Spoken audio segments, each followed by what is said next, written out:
Welcome to Fair Game. I'm Kristine Leahy. My guest today is a former Big Ten Player of the Year who spent 11 seasons in the NBA, playing with everyone from Michael Jordan to Damian Lillard. He also led the league in minutes spent in karaoke bars. Jared Jeffries, it's so good to meet you. Thanks so much, I appreciate it. So this is true, right? You did not go to clubs when you were playing, you would go to karaoke bars. I loved it. It was one of those things growing up in Indiana, and I was just a bar person, and once I found karaoke bars in like different cities, I used to kick it a lot there. You just go to a random karaoke bar. Did your teammates judge you for this? Most of the time. But, yeah? I mean, they all knew that I was from like a small country area, and they didn't care. So never the clubs? No, I would still go to clubs. Oh, you would? I would go, but I mean like my preferred destination is a karaoke bar. Yeah. What was your go-to song? It just depends where you go. Usually I go in, I try a little bit soft, I do Warren G Regulators, because everyone kind of knows that. And then to really bring the house down, I go like Journey. Okay. Don't Stop Believing. Then if it's like a country bar, I can sing everything from Jason Aldean to Tim McGraw to George Strait. So I mean, I have a very diverse group of songs I can go to. So you're the kind of guy who doesn't get off the stage. You're doing multiple songs of karaoke, whether they like it or not. And most of the time too, I'll know the guy like doing the karaoke that like the DJ that night. So you'll know them. Yeah, so then that way he'll put my name in more than once before I get there. Wow, okay. Gotta plan ahead. And you were also doing stand-up comedy, right? Yeah, when I was in Portland, one of the places was called Boiler Room, and they used to have an improv night. And I was sitting there, and this guy was doing stand-up, and I was like, I'm funnier than him. And everybody was like, no, you're not. I was like, yes, I am. So then I started that night, and I did it probably 10 or 15 times that year. Impromptu. Yeah. Did any of your teammates go with you to stand-up or karaoke, or you were flying solo? No, they would always go. If karaoke, they go to a lot of times. Comedy, once it got some kind of publicity from like the Oregon paper up there in Portland, the guys started going, then just go laugh at me. They would go to laugh at you. Yeah, pretty much. Who would come to watch you play? There's a kid named Joel Freeland that was from Australia that I would get to go. Channing Frye was always a good friend of mine. That's always from there that would go. Actually, the coaches, Jay Triano, would go sometimes with me.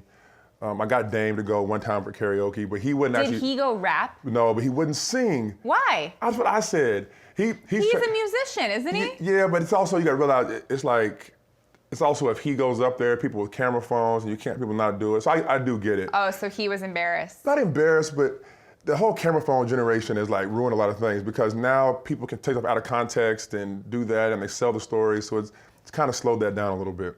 So like you said, you grew up in Indiana, and then you went on to play at Indiana, which was supposed to be for Bob Knight. Yeah. But then he got fired before your freshman year. Yeah. Was that really disappointing for you? It was. Coach recruited me from my freshman year all the way on, and he was awesome. My dad is ex-military and did 12 years in the Air Force. And Coach didn't really bother me that much in his attitude and his approach to the game. So him being fired was tough, especially because we had riots on campus and people were trying to leave, and the team itself had meetings about not playing. And I was like, man, listen, I came to Indiana because I'm from here. We'll play. We'll figure it out. So that was good. So your sophomore season, it kind of worked out. You led the team to the national championship game. Yeah. And you say that your team wasn't exactly stacked, right? No, I mean, I'm pretty sure that I'll go down as the last black guy to take 4 white guys to the finals. I mean, I don't. What? I did that. I mean, you look at the rest of that team, nobody went on to play basketball. What are they doing now? Well, Kyle Hornsby's a doctor. Jared Odell is pharmaceutical sales. Okay. Dane Fife is the lead assistant coach at Michigan State. And Tom Coverdale, I think, works in high school basketball back in Noblesville, where he's from. Well, they're all doing very well. No, they're doing awesome. Successful careers. Great careers, but I mean, it was like, I went on to play basketball, and they went and had amazing, spectacular start of their lives. Then we played against Duke that had 6 pros. Maryland, who beat us, had, I think, 6 pros on their roster. Oh, wow. Yeah. So it's actually really amazing that you guys made it as far as we you got, did. We got so lucky. You did?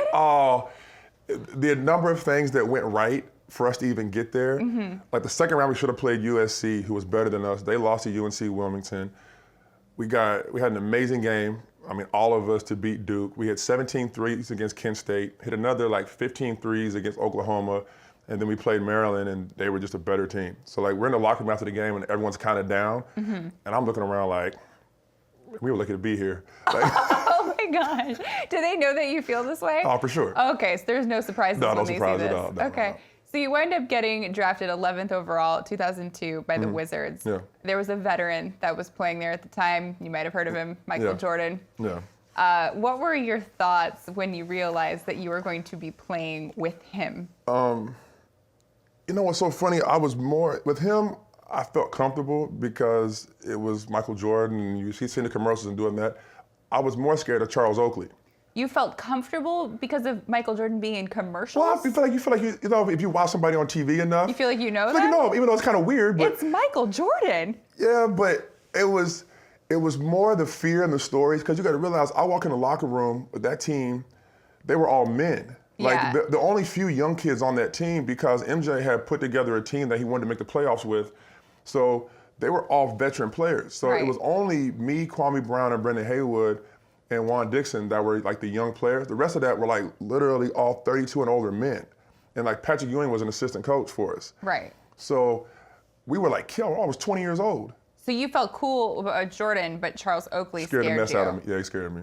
Did you stay scared of him for long? Well, I made sure we were best friends. It was kind of like the bully in the schoolyard. Okay. Go to him and be his best friend instantly. That's what I was like. So when Oak would lift weights, I lift weights with him, and he would lift. that's a good strategy. He would lift like 200 pounds. I would lift 25 pounds. It was pretty cool. I wasn't the biggest guy in the world then, so it's a little bit different. How competitive was Michael Jordan when he was 40 when you guys were playing? It was amazing. He was always the first guy in the gym, and he did such an amazing job of kind of directing and leading all of us that year, just with his dedication as a 40-year-old player. He would get his knees worked on before the games. And you could tell that he was on his last leg, but he still had 2 40-point games that year. He's the only guy in the NBA to this day to score 40 at 40 years old. I actually have one pair of shoes from that game. Like he wasn't big on souvenirs, but he scored 40, and he would change shoes at halftime sometimes, and he gave me one shoe. He did? Yeah, it is. I still got it. Yeah, it's pretty cool. Where is it? In Why Indiana. didn't you bring it here? It's in Indiana. I could have ran. You know I'm his biggest fan. He's the best. Did you get close to him when you played? Yeah, I did. My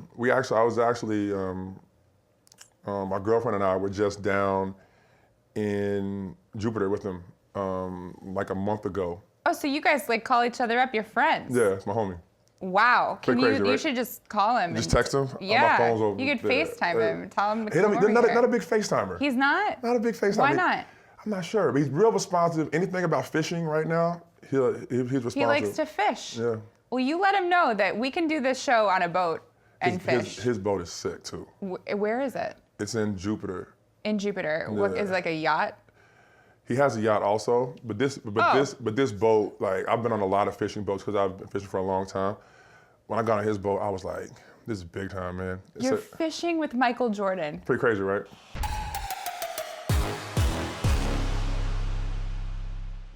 Check out our YouTube channel, Fair Game on FS1 to catch all the best highlights of our show. And don't forget to hit the subscribe button so you never miss an episode.